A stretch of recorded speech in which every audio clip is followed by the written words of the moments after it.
Good afternoon, Frank. Hello, Professor. Lots happened since we talked last. Unfortunately, yes. There's been a lot of disagreement in the media about how we should react to it, and a lot of comparison with what's happened in Paris and what's happened in other parts of the world. Um, I think that the events in each of the countries where there has been terrorism in the past week or so need to be treated differently, though a lot of people have been arguing against that. Um, and I think that calling it warfare or war is also misleading. I think that too much of what is said in the media and by commentators generally who get onto the web and to get our attention is based on experience of what's happened so far without enough attention to the fact that everything that happens these days is different in some way from what's happened before. And if you simply talk about it in the terms of that we used before, then you're not really understanding what's going on. Warfare in the past, for example, was you knew who you were fighting. Now we don't know who we're fighting. Yes, we can kill everybody who is actually appears to have been guilty of the atrocities that obviously we're dealing with, but that doesn't, that in some ways, well, it doesn't solve the problem, because the same thing can happen anywhere else, and you don't know where everybody is who we have to somehow come to terms with. Mm-hmm. And nobody in governments or in the media seems to have any idea of strategies that we could develop that would deal with this situation. So that's the first problem, I think. The second problem is just exactly how we should redesign security. And obviously the way we redesigned security in Paris and based on the threats that ISIS made in the ensuing days in Washington and London and perhaps other places as well. Mm-hmm.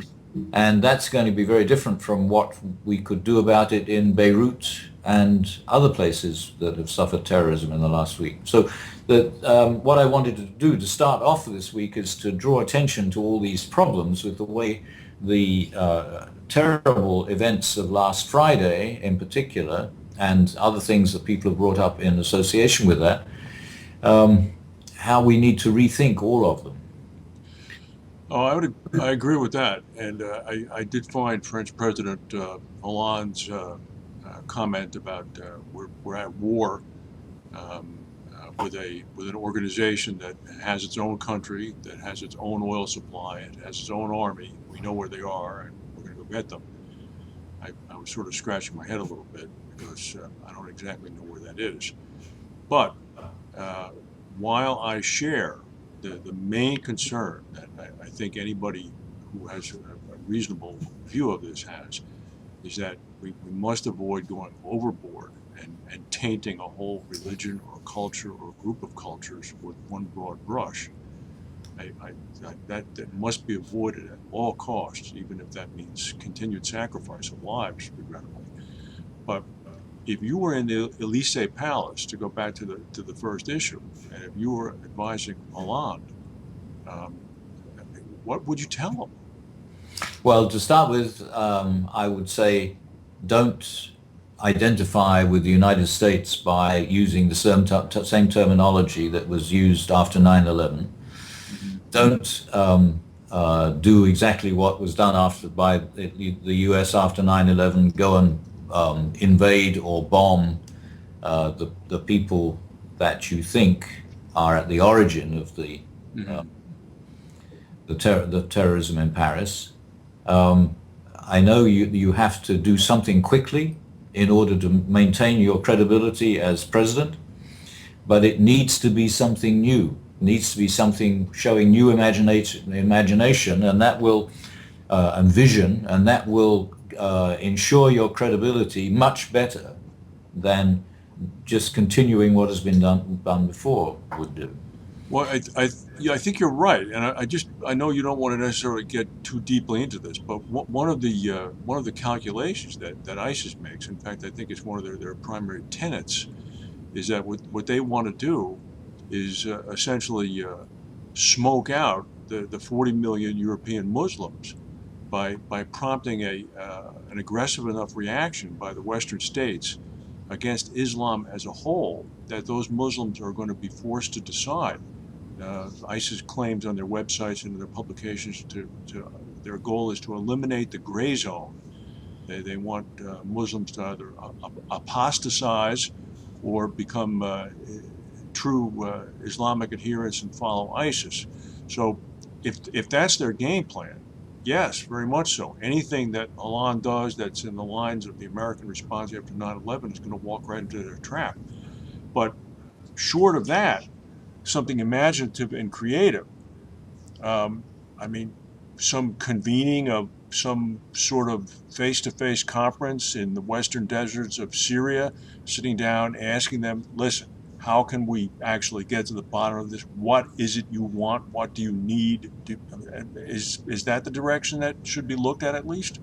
Well, we certainly got to be careful not to help ISIS do what it wants out of us, this elimination of the gray zone. So consultation, I think, is the first thing to do in any case, in any situation like this, and it should be consultation between the people who are the people who develop policy in the government and the people in the country, whether they're citizens or not, who might identify to some extent with what's going on in the Middle East, the Muslim communities, and also some attempt to interact with people in the Middle East. But it's got to be done in such a way that it doesn't lose support from or doesn't provide a target for the rightists, for Marine Le Pen and people like that in France. And that's very difficult. But I think that what is necessary is that there has to be a series of steps. Something has to be done every day. So it's difficult for the rightists to keep up. And announcements every day of new consultations and the results of those consultations. And nothing like this seems to be going on at all. Or if it is, we're not being told about it. We have the same problem in England as well. And you would think that the same sort of thing should be done here as well, because we want to show here that the government that religion is free in this country, and we're as interested in the Muslims as other people. And the Muslims are superficially identified with Muslims in other places, and so they should be brought into the public discussion about what the country should be doing. I mean, I can understand the reluctance to engage directly with ISIS, but on the other hand, I think it could be presented properly. It could be presented as, well, wait a minute, this just happened here. It's happening around the world.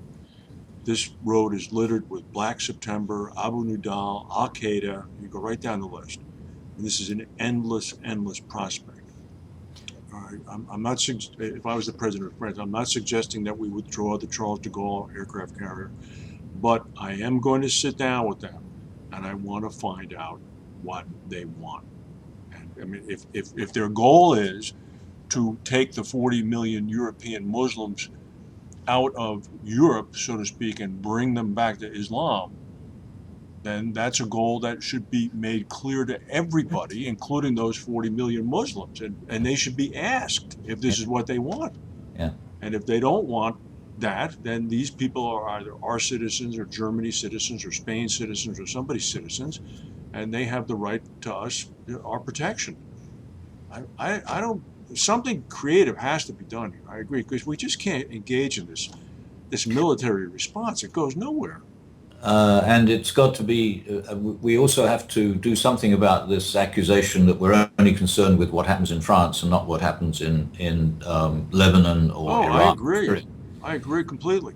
Yeah. Uh, Or the Nigeria for that matter. Nigeria, Yeah. yes, yes. And that was even more uh, amazing today. So far, we've seen no evidence of any sort of public discussion. It's all taken for granted that what we have to do is take revenge. Hmm. And even the efforts that have been made to do something about Syria doesn't bring together all the people who have to be somehow involved in a settlement. Correct. It Each group has their own five cards, and each group's five cards is missing one or different than the next person sitting next to them. In every case, it's a question of who's right and who's wrong, and we know who's right and who's wrong, Hmm. and or at least we're going to make up our minds who's right and who's wrong, and we'll support the people who are right, and we'll get back at the ones who are wrong. Hmm. And that's might have worked in the 19th century, but it's not going to work in the 21st. Hmm. So I think what we have to understand is that the world is becoming much more complicated, and we're still dealing with it as though it is as simple as we were able to treat it in the past. Um, so people have got to be more patient, and but they can be made more patient by giving them news every day Hmm. that obviously has a direction to it. Uh, and it's going to mean not only showing that we're developing some sort of dialogue with the people who are in trouble and the people who appear to be causing it or responsible for it, but also between the different political elements in each of our countries.